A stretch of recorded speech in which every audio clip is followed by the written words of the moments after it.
Hello বন্ধুরা, তো আজকের ভিডিওতে আমরা শিখব ইফ এলস স্টেটমেন্ট।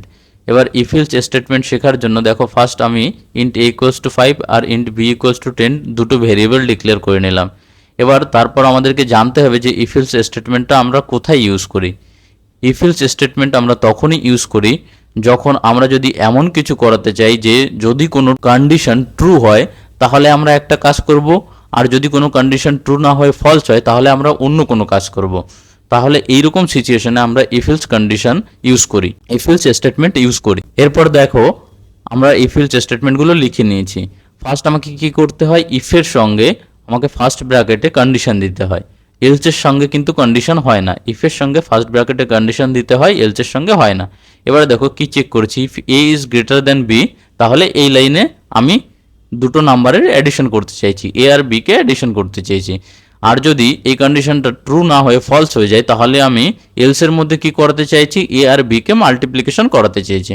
এবার দেখো সেভ করব, সেভ করে করে রান করাবো। দেখো এ মাল্টিপ্লিকেশন বি ইজ 50 প্রিন্ট হয়েছে।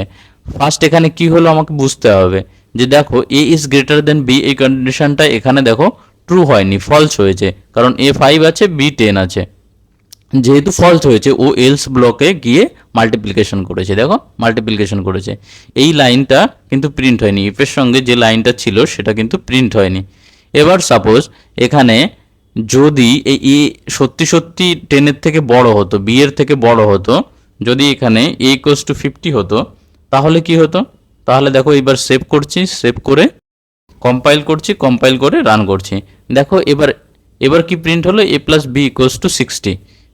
কেন প্রিন্ট হলো, কারণ হচ্ছে এ ইজ গ্রেটার দেন বি, এই লাইনটা ট্রু হয়েছে, কারণ 50 10-এর থেকে বড়, যেহেতু ট্রু হয়েছে তার জন্য উপরের লাইনটা প্রিন্ট হয়েছে। যদি ইফের কন্ডিশন ট্রু হয় তাহলে ইফের সঙ্গে যে ব্লকটা থাকবে সেটা প্রিন্ট হবে, আর না হলে এলসের সঙ্গে যে ব্লকটা থাকবে সেটা প্রিন্ট হবে। আরেকটা জিনিস যেটা মনে রাখতে হবে বন্ধুরা, সেটা হচ্ছে যে যেহেতু এখানে সিঙ্গুলার লাইন স্টেটমেন্ট ছিল তার জন্য এটা আমি সেকেন্ড ব্র্যাকেটের মধ্যে না লিখলেও পারি, ইফের পরপর লিখে দিলেই হয়ে যাবে। কিন্তু এখানে যদি এক লাইনের থেকে বেশি লাইনের কোড থাকতো এই ইফের ব্লকের মধ্যে তাহলে আমাকে এরকম করে কার্লি ব্রেসেসের মধ্যে এই জিনিসটাকে র্যাপ করতে হতো, কার্লি ব্রেসেসের মধ্যে এই জিনিসটাকে র্যাপ করতে হতো। তাহলে কি বোঝা গেল যে ইফের সঙ্গে যদি আমরা সিঙ্গুলার স্টেটমেন্ট প্রিন্ট করাতে চাই তাহলে আমরা নর্মালি লিখে দিলেই হবে, ঠিক আছে, কোনো আমাদের এখানে কার্লি ব্রেস দিতে হবে না। কিন্তু এফের সঙ্গে যদি আমার মাল্টিপল লাইন, সাপোজ এখানে আমি আরেকটা লাইন প্রিন্ট করাতে চাই, এই যে নিচের লাইনটা, ঠিক আছে, তাহলে আমাকে সবসময় কার্লি ব্রেসেসের মধ্যে আমাকে এই জিনিসটাকে আটকে রাখতে হবে। সেম এলসের ক্ষেত্রে, এলসের সঙ্গে যদি সিঙ্গুলার স্টেটমেন্ট থাকে তাহলে নর্মালি আমরা প্রিন্ট করব যেটা আগে করলাম, আর যদি এলসের সঙ্গেও যদি মাল্টিপল স্টেটমেন্টস থাকে তাহলে আমাদেরকে কার্লি ব্রেসেসের মধ্যে আমাকে ওটা র্যাপ করতে হবে। এরপর দেখো সেভ করলাম,